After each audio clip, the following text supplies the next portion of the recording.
Hey, this is Rob. I want to show you what I got out of Picsender. So I did watch the videos. There's some things I had to figure out. And there's a lot on the screen that kind of looks a little bit distracting. I think that when this was developed, it was developed by very technical people. And this is not a web designer product.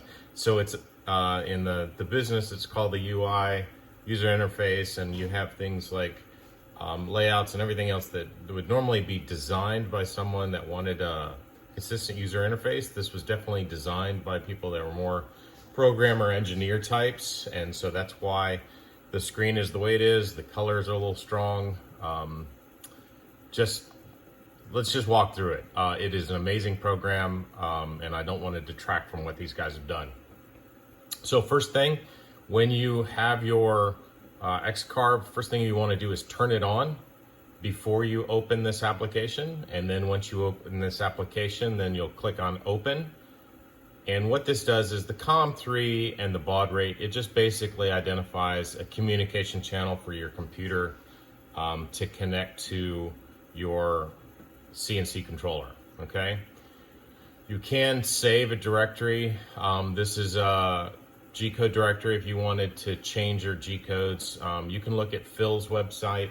I encourage anybody that buys an Xcarve to go to Designs by Phil and look at his website. But let's walk through a couple of things right here. So you're going to be on spindle. I would say on your safe Z, go ahead and put a safe Z in there. 1 means basically 1 inch. And if you click on go to safe Z, it'll raise whatever it's at right now, to raise it an inch. So be careful there. I have a long travel on mine. I have a raised up or an extended Z height. If you have the stock Xcarve, this could be a little tricky. It's going to run right into your limit switch, so be careful. You may want to set that at 0.25 or 0.5 the first time around. This button, by default, we're in Imperial. If you click that, it'll change everything to metric. So we're going to stay Imperial just because that's the way we think.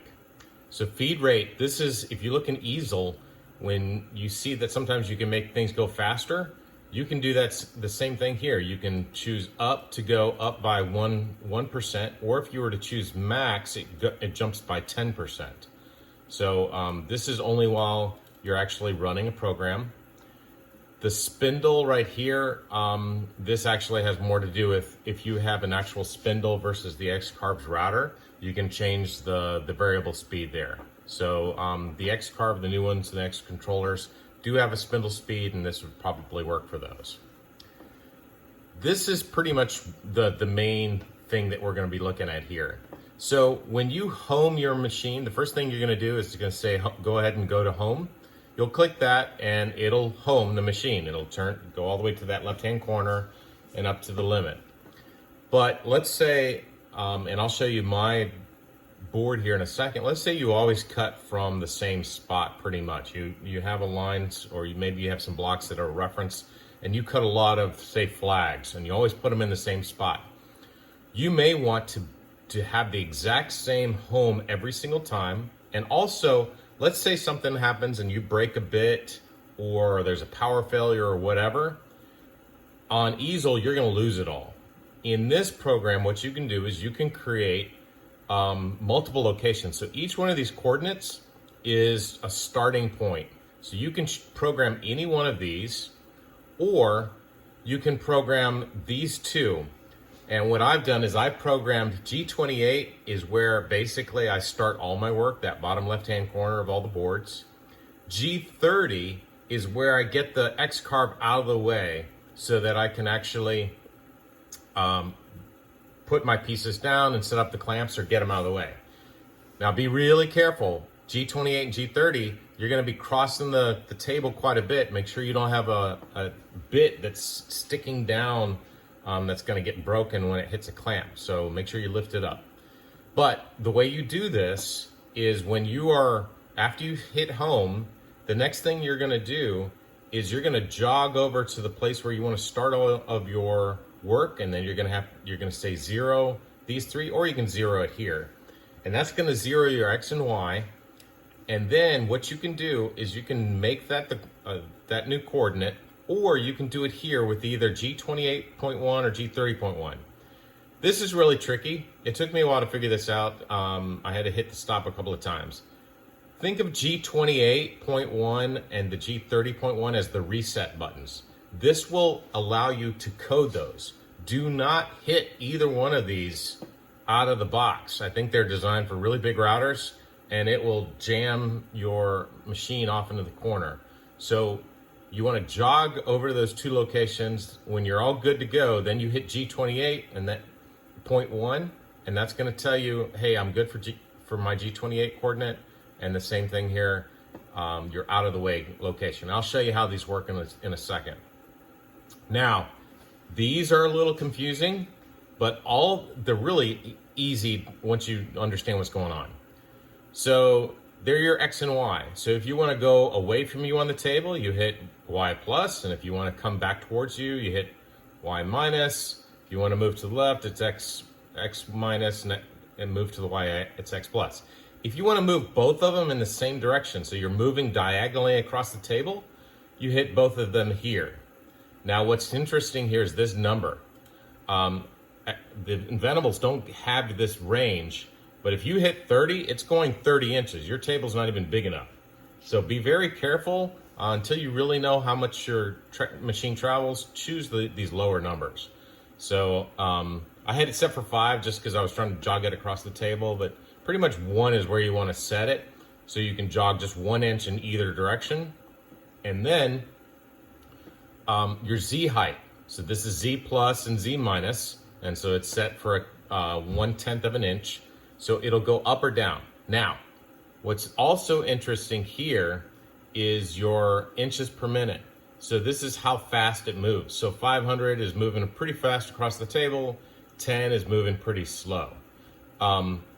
This value right here, it's the spindle speed. It really doesn't matter. Just ignore that one, because if you're dealing with a DeWalt router, it's not a big deal.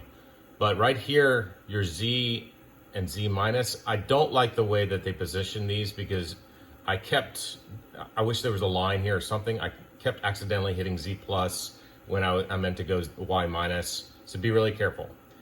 This button's really cool. The MO3, I don't know why they don't label it different, but this turns it on. If you have a relay for your router and vacuum, this is what turns it on. So when you're looking at easel and it says, make sure your router's on and then you can carve, that's what all this button does, is it turns it on and off. And you can hear it. I'll click it here in a second.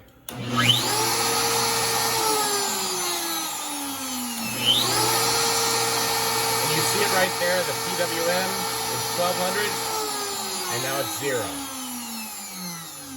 So the layout is not intuitive, but once you memorize it, it's pretty easy to get there and back. So this turns on your laser. Well, we're using it as a spindle, so it just turns it on and off. Now, when you start your file, like right now, I'm on G28, which is my home position, not my reference home. It's the home position for where it's my workpiece home. When I want to load something, I'm going to load my Xcarve vector, whatever. Let's say I was doing, all right, this is a Xcarve file that I had, let's see. All right, I know I was cutting these ellipses. So here's you can see all my G code here, and this is cut the ellipse on the bottom of a board. So you can see all the G codes actually here. When I'm ready to go, I send it to the machine. And that's how you cut. Now, obviously before we do that, we actually do need to set the Z height. So you can go to this probe screen, and what this will do is this actually, you can jog to where you want to set your probe height. You'll see here 0.59, the Xcarve brass plate that you use for probe thickness, it's 0.59 or 0.591. Mine actually it registered 0.591, but it says in Inventables says it's 0.59. And then some of these things, you don't really need the bit diameter unless you're actually using the triquetra plate, which will actually figure out your X, Y, and everything else. That's a little bit more advanced than what I want to show here. Bit retract, this is how fast it moves to get out of the way. The bit probing is how fast it goes down to actually touch that plate. So you want it to go pretty slow in case you suddenly do something wrong and you got to stop it or get it out of the way. You don't want this to jam into your brass plate and potentially cause a problem for your bit, or move it in the collet. Now, the axis jog, this is the same thing as we saw on the other screen. You can move it back and forth. You can actually home from here. The test is the same thing that we see in the Xcarve. You actually can test this to make sure it's actually working. So you hold this down and it shows closed. If I plug it in and then lift it up to the bit, it'll show open. So we can test all that before you hit this down arrow button, and that's gonna set your bit 0. And then you return to main screen. So now I'm gonna walk through these a little bit with the actual unit running, so you can see how some of these actually go. Sorry, I am not spending a ton of time video editing. There's no money in it for me, but I definitely wanted to be helpful to folks. So let me move this around. And you can see my ugly mug, if I can remember how to